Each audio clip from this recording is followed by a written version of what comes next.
নমস্কাৰ এটা বিশেষ গুৰুত্বপূৰ্ণ কথা লৈ পেলাই আপোনাৰ মই লাইভত আহিলো প্ৰথমে জুবিন গাৰ্গৰ যেটো চাৰ্জশিট হ'ব তাৰ ভিতৰত দুজন মানে এনেকুৱা পৰিকল্পনা কৰিছিল যে চৰিত্ৰ হননৰ এটা পৰিকল্পনা কৰিছিল কিন্তু ৰাইজ ইমান শক্তিশালী ৰাইজে গুটেই কথাবিলাক যেতিয়া গম পালে ৰাইজে গুটেই কথাবিলাক সোশ্যাল মিডিয়াত যেতিয়া হজুৰে ধৰিলে যে আমি সাগৰত পৰি কেনেকৈ মৃত্যু হৈছিল হেতুহে জানিব বিচাৰিছো আমি চৰিত্ৰ বিষয় জানিব বিচৰা নাই সেই কথাটোত চৰকাৰে পাল্টি মাৰিবলৈ বাধ্য হৈছে এতিয়া তৃতীয়তে আমি এনেকুৱা ষড়যন্ত্ৰ কৰিছে বুলি জানিবলৈ আমি পাইছো যে এতিয়া তেওঁলোকে ডিপ্ৰেছনত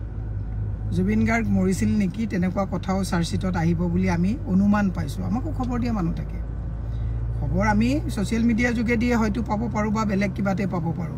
কিন্তু এনে এজন মৃত ব্যক্তিক লৈ ইমান নিকৃষ্টতম ষড়যন্ত্ৰ যি কৰিব পাৰে এই মানুহবিলাকে অসমৰ তেওঁলোকৰ নিজৰ স্বাৰ্থত তেওঁলোকে অভিষ্ট সিদ্ধিৰ বাবে কি কাম কৰিব নোৱাৰে এক বৃহৎ প্ৰশ্ন সেই কাৰণে অসমৰ ৰাইজক কৈছো আমি সকলো ইউনাইটেড হৈ থাকিব লাগিব ৰাজনীতি যি হ'ব কিন্তু তেওঁলোকৰ অভিষ্ট সিদ্ধিৰ বাবে সকলোৰে হিয়াৰ আমঠু জুবিন গাৰ্গক প্ৰথমে চৰিত্ৰ হননৰ পৰিকল্পনা কৰা হৈছিল বিয়াগুম মানুহে তেওঁলোকে কৈছিল যে মানে এনেকুৱা বহুত মানে কথা থাকিব পাৰে যেতিয়া ৰাইজে আমি সকলো হজুৰে এই কথাটো নসাত কৰিলো এটা ডিপ্ৰেছনৰ কথাটো আহিব পাৰে নেকি এক বৃহৎ প্ৰশ্ন সেই কাৰণে ৰাইজক কৈছো সজাগ হৈ থাকিব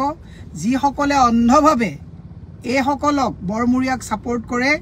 যত জুবিন গাৰ্গৰ নিচিনা মানুহে আজি মৃত্যুৰ পিছতো ন্যায় পাবৰ কাৰণে কিমান প্ৰশ্নৰ অৱতাৰণা কৰিবলগীয়া হৈছে যত গৰিমা গাৰ্গক চাৰিওফালে ঘেৰি পেলোৱা হৈছে তেওঁক আজি তাৰিখত কিমান আমি ক'ব নালাগে আমি প্ৰত্যেকটো বস্তু বুজি পাওঁ আৰু সেইখিনি সময়তে অন্ধভক্তসকলে আমি কথা ক'লে যেনেকৈ বিজেপি আইটি সেল বিলাকে নানান ফ্লায়াৰ্ছ বনাই আমাক হেয় কৰিব যায় সেইবিলাক লৈ আমি কেয়াৰ কৰিবলগীয়া কথা একো নাই বনাই থাকক আমাক আপোনালোকে কটু সমালোচনা কৰিবলৈ গৈ আমাৰ একো অসুবিধা কৰা নাই আপোনালোকৰ নিজৰ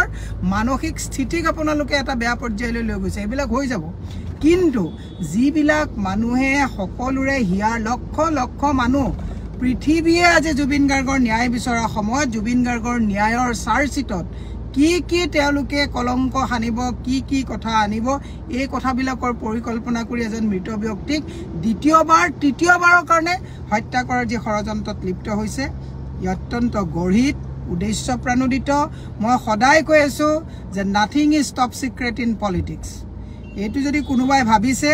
যে আমি মনে কৰিছো নহয় সকলোৱে দৃষ্টি ৰাখক যে চৰিত্ৰ হননৰ কথাটো আমি ৰাইজে নসাত কৰিলো নোৱাৰিলে কৰিব এতিয়া ডিপ্ৰেছন পাৰিব নেকি নোৱাৰে কাৰণ জুবিন গাৰ্গ ডিপ্ৰেছনত যাবলগীয়া মানুহ নাছিলে কাৰণ জুবিন গাৰ্গ মানসিকভাৱে বহুত সবল মানুহ যি কাৰণে তেওঁ চৰকাৰকে হওক বা যিকোনো মানুহক সন্মুখৰ পৰা তেওঁ কটাক্ষ কৰিব পাৰিছিলে কাৰণ তেওঁ হেতু গাটছ আছিলে ইমান গাটছ থকা এজন শিল্পী কেতিয়াও ডিপ্ৰেছনত যাব নোৱাৰে হেতু মই বিলিভ কৰো সেই কাৰণে মই কৈছো সকলো একত্ৰিত হৈ থাকক এওঁলোকে যাতে তেওঁলোকৰ অভিষ্ট সিদ্ধিৰ বাবে আমাৰ হিয়াৰ আমঠু জুবিন গাৰ্গক যাতে দ্বিতীয়বাৰৰ বাবে এবাৰ চৰিত্ৰ হনন আৰু এইবাৰ যাতে ডিপ্ৰেছনৰ যাতে সূত্ৰ লগাই চাৰ্জশিট যাতে বেলেগ কৰিব নোৱাৰে তাৰ কাৰণে আমি দৃষ্টি ৰাখাটো ভাল সেই কাৰণে আমি কলো আমাক ন্যায় লাগিব জাস্টিস ফৰ জুবিন গাৰ্গৰ ক্ষেত্ৰত কোনো ৰাজনীতি নহব জাস্টিস ফৰ জুবিন গাৰ্গৰ ক্ষেত্ৰত গৰিমা গাৰ্গক কোনো যাতে প্ৰেছাৰাইজ নকৰে আৰু আমি গৰিমা গাৰ্গ ডাঙৰীয়াৰ শাৰীৰিকভাৱে অসুস্থ তেওঁ অলপ ৰেষ্ট ল'বলৈ দিয়াৰ প্ৰয়োজন আছিল আমি এই কাৰণে গৈ ঘৰত খবৰ লোৱা নাই মানুহগৰাকীয়ে মানুহৰ খবৰ লৈ 1 মিনিটো ৰেষ্ট নোপোৱাৰ কাৰণে তেওঁ শাৰীৰিকভাৱে দুৰ্বল হৈ গৈছে মোৰ মানে অনুৰোধ সকলোলৈকে যে গৰিমা গাৰ্গক কিছু সময় পৰিয়ালৰ লগত মানে একদম তেওঁক ৰেষ্ট কৰি যাতে বিছনাত তেওঁ এটা শান্তিৰে থাকিব পাৰে তাৰ কাৰণে আমি সুবিধা কৰি দিয়াটো ভাল থ্যাংক ইউ